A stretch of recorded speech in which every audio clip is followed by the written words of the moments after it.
as unlikely as it may be, there are people that may not know who you are. Yes. Perhaps an introduction. So, for those who do or do not know who I am AkumaMods. I am your resin 3D printing god. And I mostly do resin printing, obviously. So, that's my claim to fame. So, what you been missing? Where you been? It's a very, very good question. And I've been talking about that all weekend here at the Rocky Mountain RMRRF Fest. Really, I took a job back in June, and I've been kind of restructuring and reorganizing that job to, become a little bit better. And that's really been taking a lot of my time out, and that's pretty much what I've been doing. That's taken my time from content creation and doing stuff afterwards. And so I get home and I'm exhausted. So I don't really have a lot of time to do things nowadays, but we're going to be changing that. So I kind of forced myself into taking a position with Tom's Hardware. Okay. And so I'm going to start doing, well, I already started doing their resin articles, essentially. And so that kind of forced me back into doing some content creation. You guys have probably seen some of my videos lately, at least. And yeah, we're gonna start kicking it back up and go into high gear here very soon. So expect more. So you said you've already started doing reviews. What machines have you already started? Yeah. So right now we have completed the review for the Anycubic Photon P1. Okay. So that one's up there. So if you guys want to go and check that out, it is available on tomshardware.com. The next one we're working on, I can officially talk about now that it has been released, which will be the Jupiter 2. So that one I've been working with Elegoo for a couple months on it, kind of on a hush-hush under wraps. Obviously, we can't really say much. But we've been having some technical difficulties with it. It happens, I mean, pre-production is, that's one of the dangers of getting early machines before, release. Yeah. But it's also good, working directly with the manufacturer. 100%. Get those things ironed out from an expert before. Yes, absolutely. Absolutely. Yeah. And that's basically what we try and do is, work with the manufacturer and say, hey, this is what needs to be addressed, and let's try and get this worked out for the public. Obviously, that doesn't always happen because production processes are already in movement when sometimes we get machines, and it just happens where, maybe the next time we'll address those concerns, and the company will do it on the next revision. It happens. So not always does it go through the way that, us content creators like to have it, but, we'll get it there.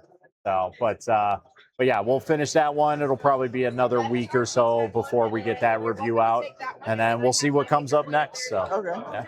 Yeah. Are you going to be just doing the resin side of it? Yeah. So STL Denise, she's the one that does the FDM side? That is correct. Okay. So shout out to Denise. She's the one that actually reached out to me because my extensive knowledge with resin printing and resin in general. She was like, hey, we have this open position. Let's talk about possibly getting you a professional job, essentially, doing resin reviews for us, because we need somebody to do that.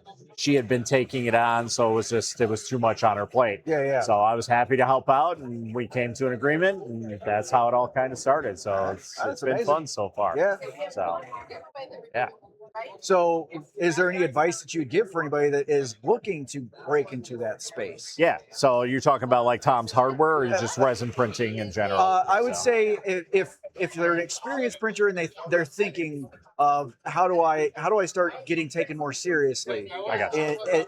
To demonstrate my knowledge and get products for that. Yeah. So I mean, really, anybody can be a content creator, right? Like, yeah. Literally any type of video that you have an idea for, go ahead and shoot it. It's always best to put it out there and see how it gains. As much as I know a lot of people have hesitation doing that type of stuff, and they're very weary about either putting their face out there or just putting the content in general. They're worried about the reaction for it. You're going to get a bad reaction no matter what. I'm just going to tell you that up front. It comes with the territory, okay? So, I mean, the best thing to do is go ahead and just post it and let it start rolling. And from there on, you can start providing your aspects of your experience. And that really speaks volumes to a lot of people because not everybody has the same experience with the product that you're working with. And that can take you to a whole nother level, and you can start doing content creation full time. I mean, that's basically how anybody started doing content creation. They had an idea, I'm going to put this out here, and it exploded one day, and that's how it all began. So, I mean, really, fear is our biggest thing in this community. We're all self-doubters, right, of our own content. But really, that extra push just to get over that hump and really post that content or put it out in a written review or something like that. Yeah, that's just do it. The imposter syndrome is strong with everyone. Yes, absolutely. No. By the way, if you got any questions, make sure you're putting them in chat, and we'll get around. We'll get to them when we get a chance to. But so you were doing a little more like lifestyle type of content, like going out to trying restaurants and stuff like that. Yeah. Is that something you're going to continue to try to do, or is that? Yeah. So just like anything else I kind of do, some things get sidetracked, it happens. And I have another TikTok account. I'm not going to promote it or anything. You guys, if you want to try and find it, go ahead and do it. But it's just kind of something that I put out there. It's simple food reviews. Everybody goes out to eat all the time, right? So why not just do a simple review? Just kind of like what I was talking about. As much as you don't want to put that out, it might be negative, it might be good, whatever it may be. People really want your experience on the subjects, and if you go to a new restaurant, they really want to get your experience on that and see how things are. So I kind of do that with the meta glasses and do a first person view. So nobody knows really that it's me. There's a couple videos that show my face, but for the most part, all the food reviews are first person. Excuse me. Yep. Oh, everybody by this point is very hoarse. It has been a very long weekend. I don't know how the people that jumped from Rapid to here have any voice left, and the people that were doing stuff before that. But we're holding it together for y'all. Too much talking for sure, and on top of it, the elevation just tries you out over here, so it's insane. But don't worry, I got my special elixir here with me. Yes. So, but powered by Resin. and that stuff, I just kind of pushed myself to do the reviews. Again, they've been kind of, lacking on that side, but I got a ton of stuff in my drafts that I just need to post and kind of do an over voicing on it is what I normally do with those. So that's really all that needs to be done, and then I can post them up. So, but there's definitely more to come on that, and I still want to continue that because, to be in all honesty, food stuff is really my passion, as always has been. So I'm very adamant about food and flavors and things like that out of anything. I love 3D printing. But I definitely food, and I'm sure a lot of people can connect on it with that. Like the printer needs food, and you need exactly, food. Exactly. So yeah, I mean, as soon as we can, I'd like to focus on the printing side of things, and then we'll do a few food videos here and there, and like I said, get it back up and running. So, but soon enough, we're getting back on the track of things. So. Exactly, Twisted. We'll work for tacos. Let's face it, that's all we're doing. We're all just working for tacos. I will always work for tacos. Everybody wakes up in the morning, goes to work, thinks of their cats and dogs and maybe their family at home. Absolutely. And how they can get them and themselves more tacos. Just like yesterday, I was working here. I've been working for the Rocky Mountain RMRRF Fest event since Wednesday. And yesterday they rolled up a taco truck, and that was the first thing that I chose out of anything. So we're good. Yeah, if you've been catching any of the other content coming from here, directly from the account, it's all been him. Absolutely. So, don't think he's just been over here slacking. It's because you haven't seen him on. We've been working hard over here. So, but even though he did lose the like off the other night on live stream, He came he overachieved after the end of We the did. agreed upon end time. Absolutely. But Very, very close, but it was yeah. it was a good run. So I Yeah. thank you for whoever was in there. That was Yes. proud. Proud. So is there any new printers on the horizon that you've got your eye on? Yeah, I think we can kind of talk about this one. It's not really a secretive project. It's been out there, but there is a small content creator that I knew back in the day, and he decided to take things a little bit professionally and design his own resin printer, and that is the 3D Concept Designs, and I believe the name is Artemis or Artemis 2. I could be mistaken, but it's something like that. And that is a printer that they've been slowly promoting here and there. It was at Frankfurt in Germany for the first time to showcase that. And it's just kind of on a higher, what would be considered like a prosumer resin printer. So a little bit more on the pro side, but Closer to like a Forum Labs or yeah, a little bit, but we're still at the MSLA level. I know Forum Labs is on the MSLA now, but yeah, definitely it's meant for a much higher clientele, to be frank with you.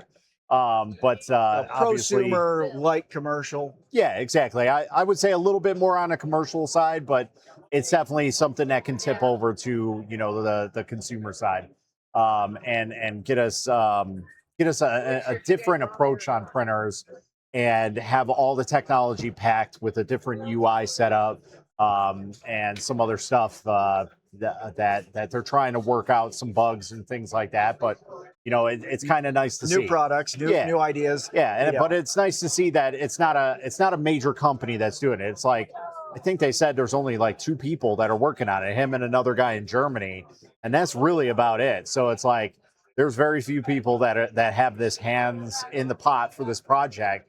So it'll be very interesting to see somebody out of the community bring something to light from the resin side that's usually been dominant for the company side, right? Like the corporate, you haven't really seen anybody do anything like that. Whereas like the FDM side, there's thousands of printers that people make on a daily basis, and now those become a huge hit. So we're hopefully that'll happen with this project. At least that's what they're hoping for, and we'll get the information out there and see how it goes with it. But I'm very excited for that printer for sure.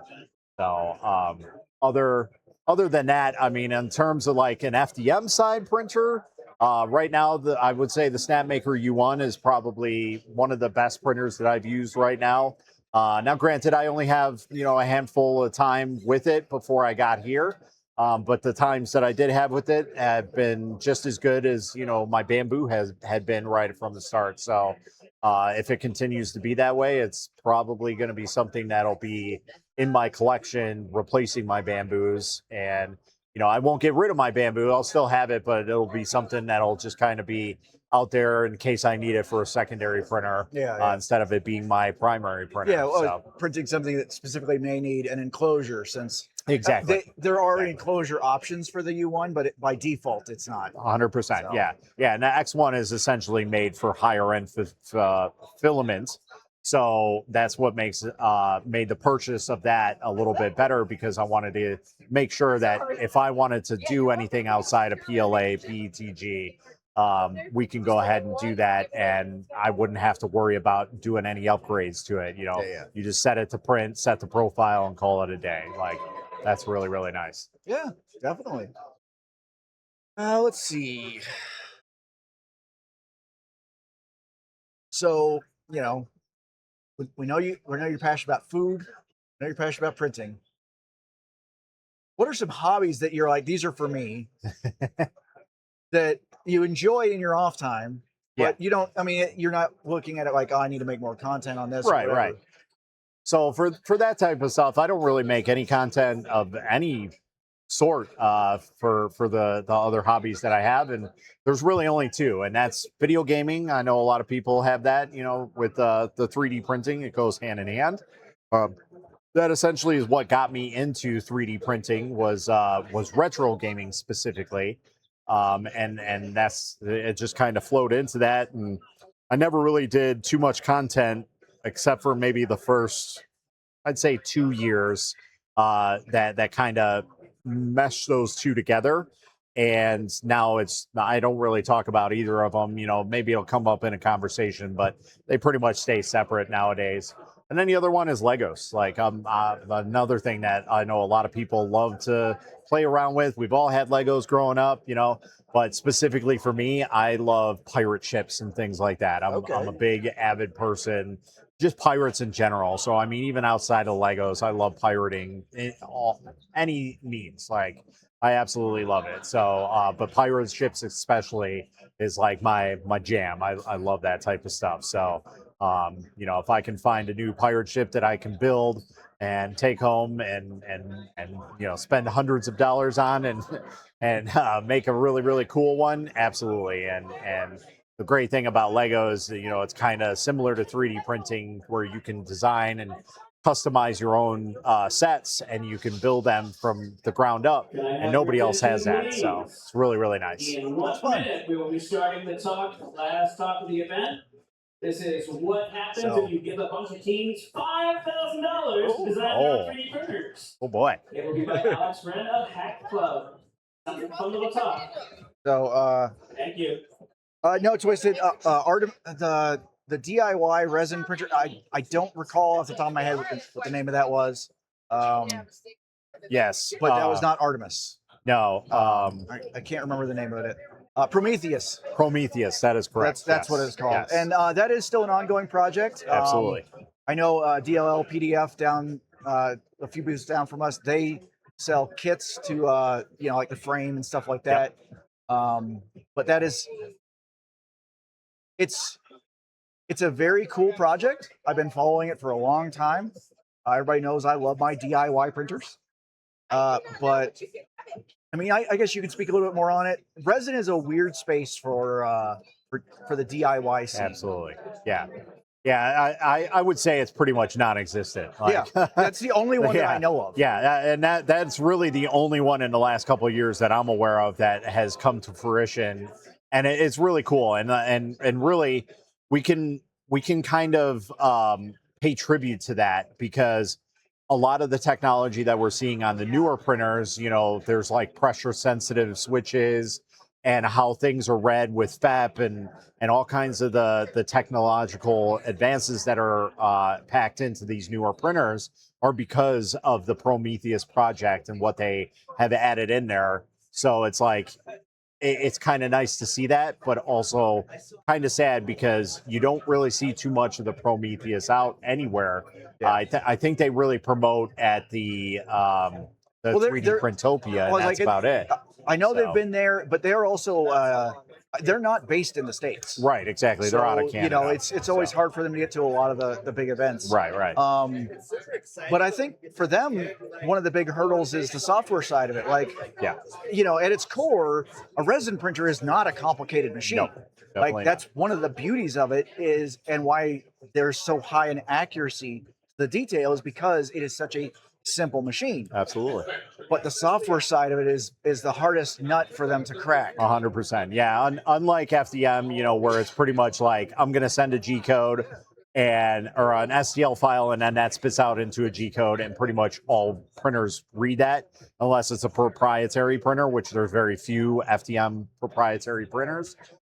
Pretty much any printer can read the same STL and codes that are on there. So, I mean, it's really, really unfortunate on that side of resin printing, where a lot of that stuff is locked down. Yeah. So I get it, because there's a larger business on that side for the industrial and dental and corporate side of things.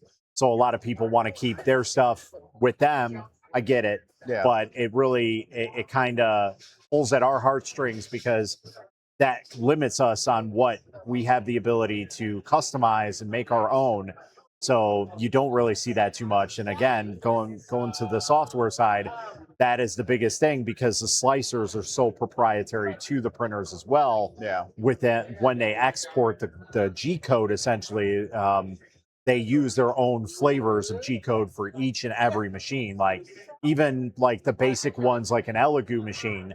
Throughout the years, there's been different G codes essentially that they output for each and every machine. So it's like they changed over the years. So if you try and slice a file from an older printer and bring it over, you can't really do that. You know, you have to basically start from scratch and do an STL and then rebuild it from there and spit it out to the new G code essentially that they use. So that's the unfortunate downside. Yes. Yeah. So. Oh, is there any other questions that you have for him before we? So I believe we need to actually do 2 filament giveaways because we did not do one at the end of the last interview. So naughty. So we're gonna get to do 2. Peacock won the last one. I didn't. Her name's on red. I forgot to do her name, so she needs to get taken from the list. Congrats. No. Yeah. Because I was just looking at you grabbing the names, and I was like, oh, we got. So, just as a reminder, you're eligible to win once per day, and since it's day 2, if you've won today, we're taking your name out of there, and just like we would have done yesterday, but we will be drawing 2 names. If y'all want to start thinking about numbers of shuffles,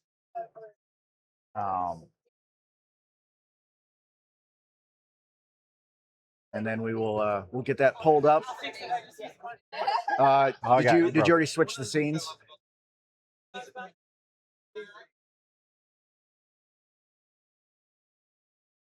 So you can see it right here. It's gonna be like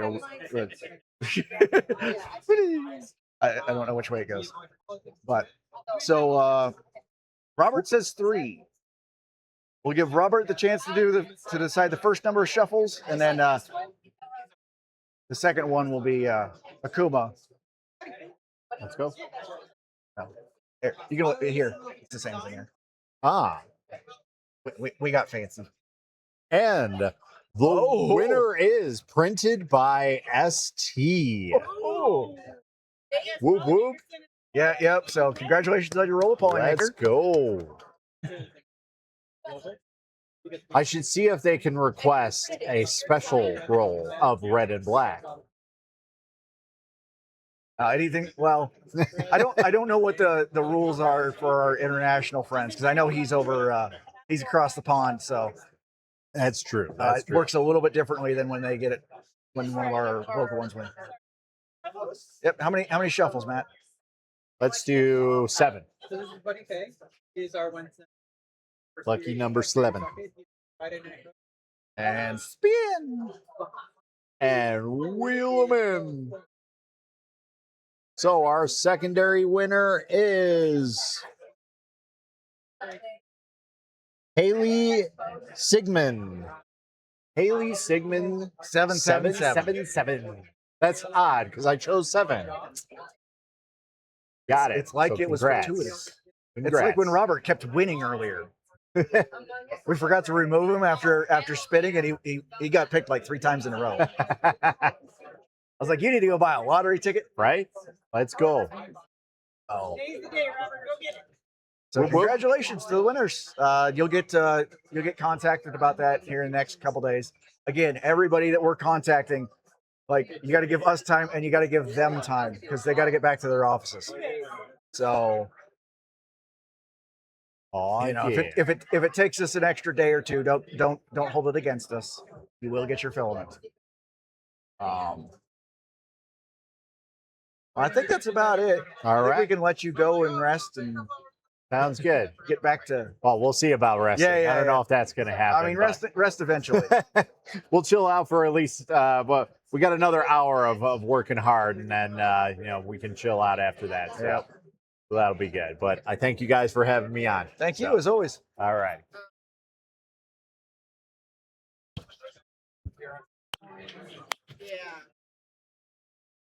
It should be fine, but. Hi guys.